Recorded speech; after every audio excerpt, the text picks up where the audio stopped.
Hi there, Evan here with Crypto and Markets for Monday, February 12th, 2018. My apologies here for the very high tech.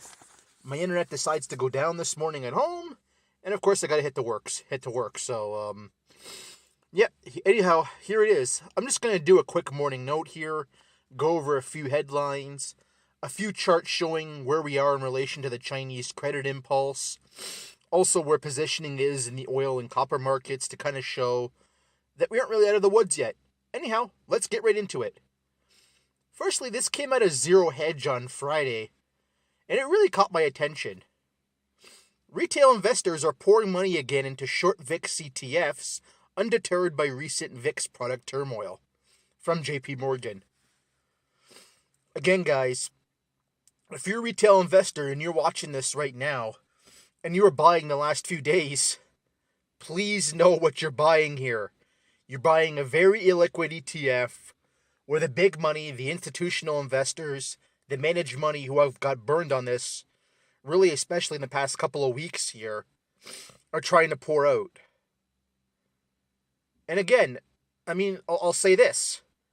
If you look at the positioning in the VIX futures market this week, it was net long for the first time in a very long time. But again, showing this behavior in the last couple of days, when the retail investors were getting into it after the about 95% collapse that happened on Credit Suisse reporting a $500 million loss. That's billion with a B, $500 million loss. But anyways, $1 billion loss in that ETF because them, along with others, were burned in the short vol unwind complex. Again, that I've mentioned in previous videos. Again, the managed money, once it had opened, you can bet your bottom dollar they were selling VIX futures into that, and as the retail investors buying short VIX ETFs, all I'm going to say is, sold to you. Anyhow, moving on. This is the commitment of traders for the WTI crude oil market. Again, it came out on Friday, but as you can see the date, it's as of the Tuesday of that week, so you see February 6th. But look at that there. Managed money.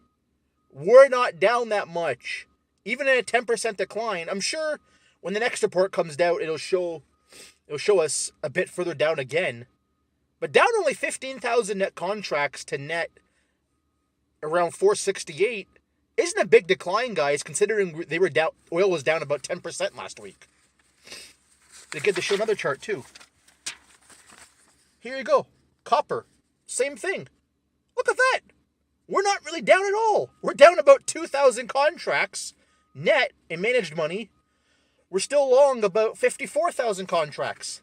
Again, the short vol, long euro, long stocks, long commodities complex that was a consensus trade this year still has a long way to go on to unwind. And again, if you look at the CRB commodity index, it also shows you it's actually down less than the stock market, believe it or not. So that in and of itself probably has the most beta at this point as far as what's going to happen here in this continued unwind and continued stock sell-off that I still think is going to happen. Again, if you look at my post earlier in this video about people piling into the short VIX ETFs, with people that confident, you can't think we're out of the woods yet. And like I've said in previous videos, commodities is going to be your tell. Yeah, I know you're going to mention, Evan, you haven't mentioned rising rates quickly enough. Yes, that was the catalyst to get everything going, the sudden spike in rates. But I think where people are getting misconstrued on that is rates aren't rising because inflation's rising. No, it's because the Federal Reserve is unwinding a lot of bonds off their balance sheet next few years. They've already stated that. And we're going from quantitative easing to quantitative tightening. And again, if you look at all these trades, because of that, they were put on at the wrong time. And they're all just an extension of that, right? So yes, rates are going up. But what I'm saying is, this is where the pains are more going to be felt because rates are going up for non-inflationary reasons. That's all I'll state on that. Anyhow, this is a chart back in May. This is copper in relation to the Chinese credit impulse. Of course, the Chinese credit impulse is led out by 18 months. That's where we are at the peak in December, about 330. Where we are now, you can see it there, about 305. I've been saying since about September, short the JJC. Again, in my general rule for shorting stocks, if a stock's down 10, for shorting, stocks, ETFs, etc., if it's down about 10 to 15% and you believe in the trade, you go ahead and buy more. You see, if you did that, yeah, I know it was early, but look where we are now. We started shorting at about 308. We're now in a break-even position. So there you go. Things are starting to happen, guys. Things are starting to happen for us. And lastly, this is the Bloomberg Industrial Commodity Index. Chinese credit impulse. It says 18-month lag. It's actually an 18-month lead. Same as the last chart, by the way. But tomato, same thing, I guess. Anyhow, it's kind of ironic. We peaked out basically right there at 280. And look at this.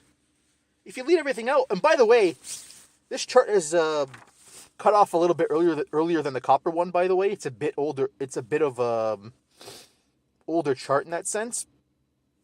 But the credit impulse has fallen down further, as shown by the copper chart here. Still a long way to go, guys.